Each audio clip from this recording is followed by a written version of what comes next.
Hey everyone, I'm Libby Shaw and welcome to episode 5 of the Libby Shaw Show.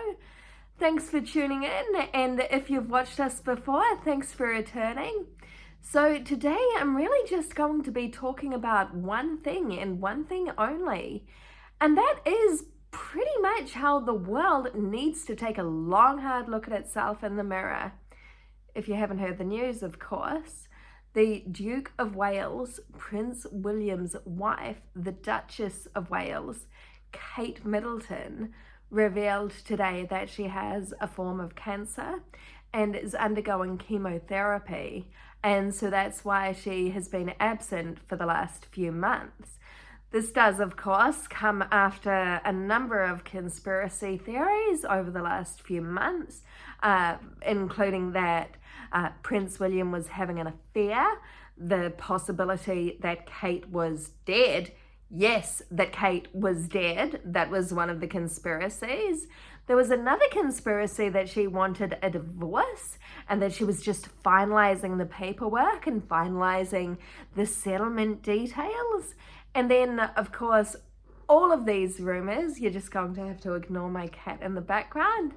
All of these rumors and speculation and the conspiracies, of course, led to Kate having to make a video today where she said, "Hey everyone, thanks for your concern, but I'm actually okay.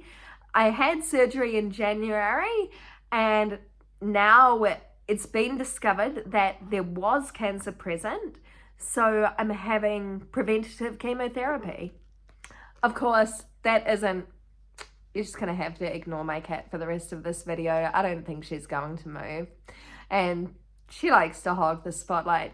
Anyway, getting back to Kate.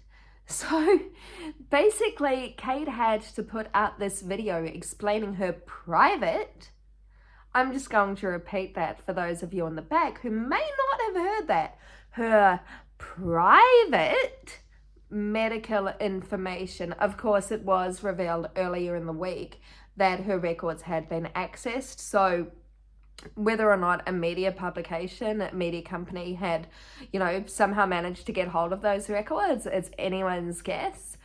But the really interesting thing is that she had to release this video, and this video comes after earlier in the week or a couple of weeks ago, there was a grainy photo of her in a car, which, a lot of people don't believe was Kate. I'm not going to lie, I don't believe that picture, or that grainy picture of her in a car. I don't believe it was her.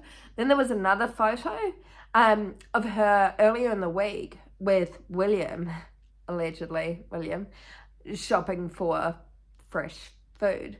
I also don't think it was her, but this video that she put out today is undisputably Kate, and I just cannot believe that the public hounded her so much, hounded her and her family so much that she had to put out that video.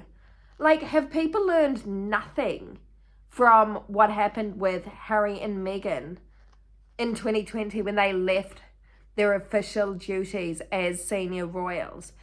Have they learned nothing from that?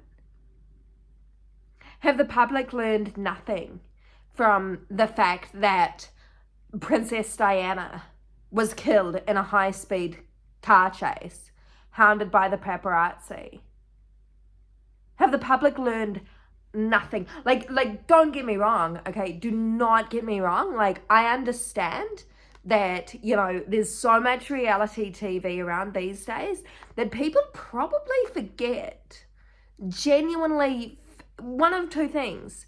Either people genuinely forget that these are real people with real lives.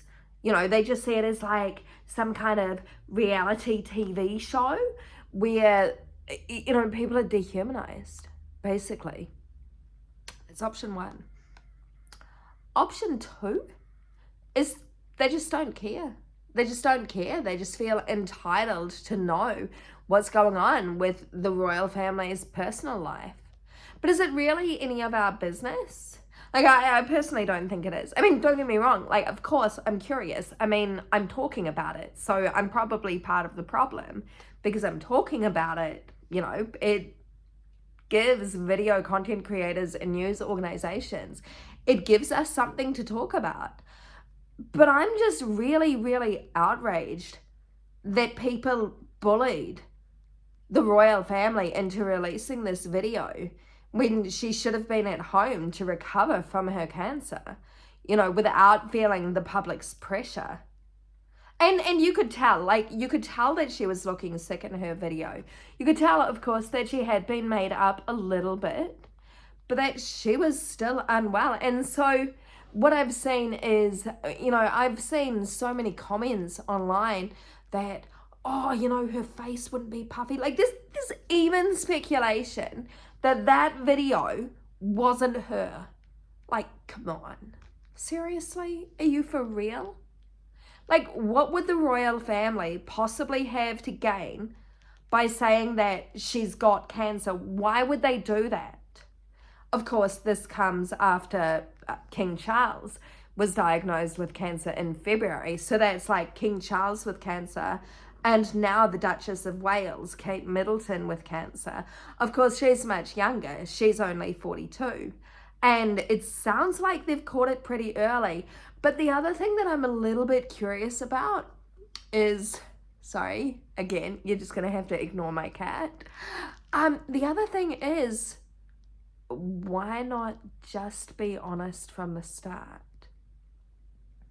Okay, so of course, some people are saying, what about George, Louis, and Charlotte? Like, they're in school. Like, what about, them? Like, they're really young. What about them getting hounded by their classmates? What about their classmates getting hounded? And yes, that's valid. But surely Kate and William would have explained to the kids, that they are very high in the succession line. And surely they'd understand that the media is going to follow them around. I mean, Charlotte and George have been on walkabouts where the media's been present. So I'm a little confused as to why Kensington Palace wasn't just honest from the start. Like, I definitely understand Kate and William and the kids wanting to, come to terms with the diagnosis. Like, I absolutely understand that. But how hard would it have been to just put out a statement early on, even if it was a statement saying, mind your own business? Of course, Kensington Palace would never be as blunt as that, but something more along the lines of, Kensington Palace wishes to thank you for your concern, but as we've previously stated, Kate is at home recovering from abdominal surgery, and she'll be back after Easter.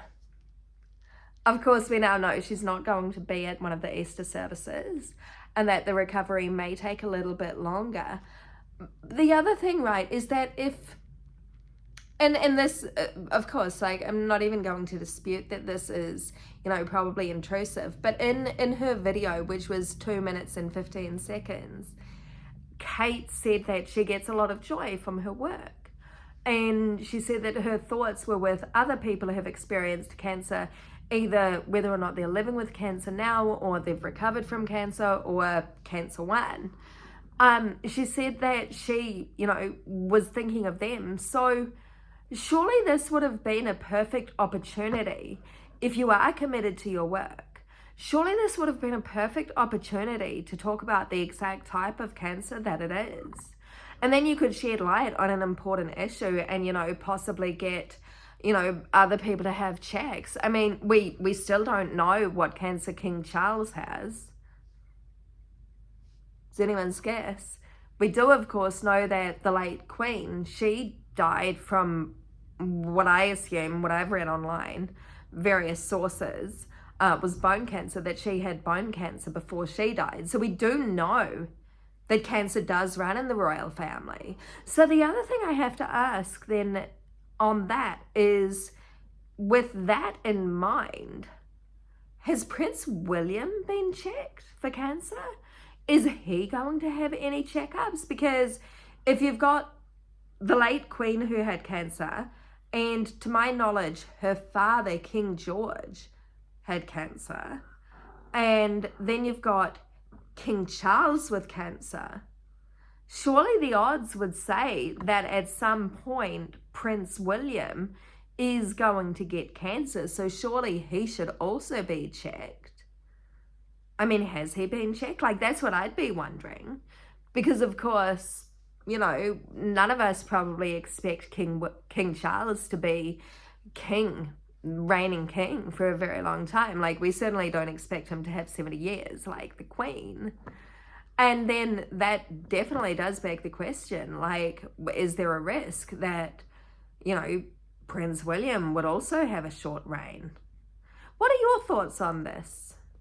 What are your thoughts on how much we should know? Like, do you think it's any of our business to know the medical health of the royal family members? Or do you think we should just mind our own business? Or do you think we should only know if it directly affects us? Like I would say right now, does it affect us? No. Should we know? No. Should people have pressured the royal family online into releasing that video? No, absolutely not. Definitely not. But let me know your thoughts in the comments below. Anyway, that has been episode 5 of the Libby Shaw Show. Thanks for tuning in, and I'll see you next time. Bye.